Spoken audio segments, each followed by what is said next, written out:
യേശുവെ സ്തുതി, യേശുവെ നന്ദി. പ്രിയ മാതാപിതാക്കളെ, സഹോദരി സഹോദരന്മാരെ, ഇന്ന് നമ്മൾ കേൾക്കുന്ന വചനഭാഗം ഉൽപ്പത്തി പുസ്തകം അധ്യായം 32. യാക്കോബ് തിരിച്ചു വരുന്നു. യാക്കോബ് യാത്ര തുടർന്നു. ദൈവത്തിൻ്റെ ദൂതന്മാർ വഴിക്ക് വെച്ച് അവനെ കണ്ടുമുട്ടി. അവരെ കണ്ടപ്പോൾ അവൻ പറഞ്ഞു, ഇത് ദൈവത്തിൻ്റെ സൈന്യമാണ്.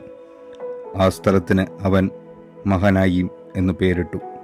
യാക്കോബ് ഏദോം നാട്ടിൽ സെയിർ ദേശത്ത് പാർത്തിരുന്ന സഹോദരനായ ഏസാവിൻ്റെ അടുത്തേക്ക് തനിക്ക് മുൻപേ ദൂതന്മാരെ അയച്ചു.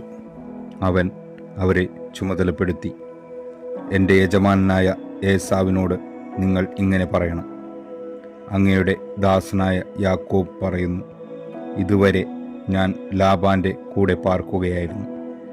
എനിക്ക് കാളകളും കഴുതകളും ആടുകളും വേലക്കാരും വേലക്കാരികളുമുണ്ട്. അങ്ങേക്ക് എന്നോട് ദയ തോന്നണം. അതിനാണ് ഞാൻ അങ്ങയുടെ അടുത്ത് ആളയച്ചു പറയുന്നത്. ദൂതന്മാർ തിരിച്ചു വന്ന് യാക്കോബിനോട് പറഞ്ഞു, ഞങ്ങൾ അങ്ങയുടെ സഹോദരനായ ഏസാവിൻ്റെ അടുക്കൽ ചെന്നു. അവൻ 400 ആളുകളുടെ അകമ്പടിയോടെ അങ്ങയെ കാണാൻ വരുന്നുണ്ട്. യാക്കോബ് വളരെയധികം ഭയപ്പെട്ട് അസ്വസ്ഥനായി. തൻ്റെ കൂടെയുണ്ടായിരുന്ന ആളുകളെയും ആടുമാടുകളെയും ഒട്ടകങ്ങളെയും എല്ലാം അവൻ 2 ഗണമായി തിരിച്ചു.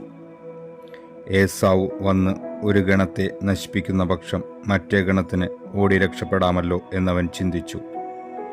അവൻ ഇങ്ങനെ പ്രാർത്ഥിച്ചു, എൻ്റെ പിതാക്കന്മാരായ അബ്രാഹത്തിൻ്റെയും ഇസഹാക്കിൻ്റെയും ദൈവമേ, നിന്റെ നാട്ടിലേക്കും നിന്റെ ചാർച്ചക്കാരുടെ അടുത്തേക്കും തിരിച്ചു പോവുക.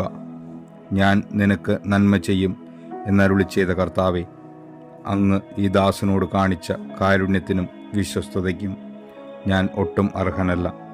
കേവലം ഒരു വടിയുമായിട്ടാണ് ഞാൻ ജോർദാൻ കടന്നത്. ഇപ്പോഴിതാ ഞാൻ 2 ഗണമായി വർദ്ധിച്ചിരിക്കുന്നു. എൻ്റെ സഹോദരനായ ഏസാവിൻ്റെ കയ്യിൽ നിന്ന് എന്നെ രക്ഷിക്കണമെന്ന് ഞാൻ അങ്ങയോട് പ്രാർത്ഥിക്കുന്നു. അവൻ വന്ന് എന്നെയും കുഞ്ഞുങ്ങളെയും അമ്മമാരെയും നശിപ്പിച്ചേക്കുമെന്ന് ഞാൻ ഭയപ്പെടുന്നു. നിനക്ക് നന്മ ചെയ്ത് നിന്റെ സന്തതികളെ കടൽ തീരത്തെ മണൽത്തരി പോലെ എണ്ണാനാവാത്ത വിധം വർദ്ധിപ്പിക്കും എന്നവിടുന്ന് അരുളി ചെയ്തിട്ടുണ്ടല്ലോ. അന്നു രാത്രി അവൻ അവിടെ താവളമടിച്ചു. തൻ്റെ പക്കലുള്ളവയിൽ നിന്ന് അവൻ സഹോദരനായ ഏസാവിന് ഒരു സമ്മാനമൊരുക്കി.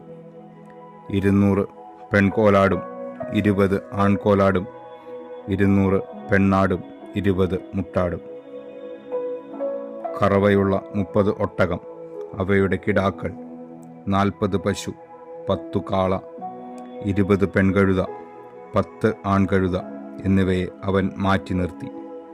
ഈ ഓരോ കൂട്ടത്തെയും വേറെ വേറെ തൻ്റെ ഭൃത്യന്മാരെ ഏൽപ്പിച്ചിട്ട് യാക്കോബ് അവരോട് പറഞ്ഞു, എനിക്ക് മുൻപേ പോവുക.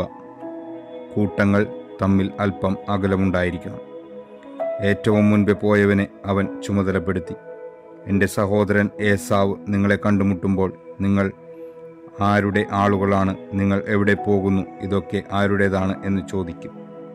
നിങ്ങൾ ഇപ്രകാരം മറുപടി പറയണം, ഇവ അങ്ങയുടെ ദാസനായ യാക്കോബിൻ്റേതാണ്. യജമാനായ ഏസാവിനുള്ള ഉപഹാരമാണിത്. അവൻ ഞങ്ങളുടെ പിന്നാലെ ഉണ്ട്. 2ാമനെയും 3ാമനെയും കൂട്ടങ്ങളെ നടത്തിയിരുന്ന എല്ലാവരെയും അവൻ ഇതുതന്നെ പറഞ്ഞേൽപ്പിച്ചു. ഏസാവിനെ കാണുമ്പോൾ നിങ്ങളെല്ലാവരും ഇതുതന്നെ പറയണം, അങ്ങയുടെ ദാസനായ യാക്കോബ് തൊട്ടുപുറകെയുണ്ട് എന്നും പറയണം. അവൻ ഇപ്രകാരം ചിന്തിച്ചു, ഞാൻ മുൻകൂട്ടി അയച്ചിരിക്കുന്ന സമ്മാനം കൊണ്ട് എനിക്ക് അവനെ പ്രീതിപ്പെടുത്താനാവും. അത് കഴിഞ്ഞ് ഞാൻ അവനെ നേരിൽ കാണും. അവൻ എന്നെ സ്വീകരിച്ചേക്കും. അതിനാൽ സമ്മാനം മുൻകൂട്ടി അയച്ചിട്ട് അവൻ അന്ന് രാത്രി കൂടാരത്തിൽ തങ്ങി. യാക്കോബിൻ്റെ മൽപ്പിടുത്തം. ആ രാത്രി തന്നെ യാക്കോബ് തൻ്റെ 2 ഭാര്യമാരെയും 2 പരിചാരകമാരെയും 11 മക്കളെയും കൂട്ടിക്കൊണ്ട് യാബോക്ക് എന്ന കടവ് കടന്നു. അവരെ അവൻ പുഴയ്ക്കക്കരെ കടത്തിവിട്ടു. തൻ്റെ സമ്പാദ്യം മുഴുവൻ അക്കരെ എത്തിച്ചു. യാക്കോബ് മാത്രം ഇക്കരെ നിന്നു. അവിടെ വെച്ച് ഒരാൾ നേരം പുലരുന്നതുവരെ അവനുമായി മൽപ്പിടുത്തം നടത്തി. കീഴടക്കാൻ സാധ്യമല്ലെന്ന് കണ്ടപ്പോൾ അവൻ യാക്കോബിൻ്റെ അരക്കെട്ടിൽ തട്ടി. മൽപ്പിടുത്തത്തിനിടയിൽ യാക്കോബിൻ്റെ തുട അരക്കെട്ടിൽ നിന്ന് തെറ്റി. അവൻ പറഞ്ഞു, നേരം പുലരുകയാണ്. ഞാൻ പോകട്ടെ? യാക്കോബ് മറുപടി പറഞ്ഞു, എന്നെ അനുഗ്രഹിച്ചിട്ടല്ലാതെ അങ്ങയെ ഞാൻ വിടുകയില്ല. അവൻ ചോദിച്ചു, നിന്റെ പേരെന്താണ്? യാക്കോബ്, അവൻ മറുപടി പറഞ്ഞു. അപ്പോൾ അവൻ പറഞ്ഞു, ഇനിമേൽ നീ യാക്കോബ് എന്നല്ല, ഇസ്രായേൽ എന്ന് വിളിക്കപ്പെടും. കാരണം ദൈവത്തോടും മനുഷ്യരോടും നീ മല്ലിട്ട് ജയിച്ചിരിക്കുന്നു. യാക്കോബ് അവനോട് പറഞ്ഞു, അങ്ങയുടെ പേര് എന്നോട് പറയണമെന്ന് ഞാൻ അപേക്ഷിക്കുന്നു. എന്തിനാണ് എൻ്റെ പേരറിയുന്നത്? അവൻ ചോദിച്ചു. അവിടെ വെച്ച് അവൻ യാക്കോബിനെ അനുഗ്രഹിച്ചു. ദൈവത്തെ ഞാൻ മുഖത്തോട് മുഖം കണ്ടു, എന്നിട്ടും ഞാൻ ജീവനോടെ ഇരിക്കുന്നല്ലോ എന്ന് പറഞ്ഞുകൊണ്ട് യാക്കോബ് ആ സ്ഥലത്തിന് പെനുവേൽ എന്ന് പേരിട്ടു. അവൻ പെനുവേൽ കടന്നപ്പോഴേക്കും സൂര്യൻ ഉദിച്ചു. ഉളുക്കുനിമിത്തം അവൻ ഞൊണ്ടുന്നുണ്ടായിരുന്നു. അവിടുന്ന് യാക്കോബിൻ്റെ അരക്കെട്ടിൽ തട്ടിയതുകൊണ്ട് തുടയും അരയും തമ്മിൽ ബന്ധിപ്പിക്കുന്ന സ്നായു ഇസ്രായേൽക്കാർ ഇന്നും ഭക്ഷിക്കാറില്ല. നമ്മുടെ കർത്താവായ ദൈവത്തിന് സ്തുതി. ഈ തിരുവചനം നമ്മുടെ ജീവിതത്തിൽ സന്തോഷവും സമാധാനവും ഐശ്വര്യവും കൊണ്ടുവരട്ടെ. ആമേൻ.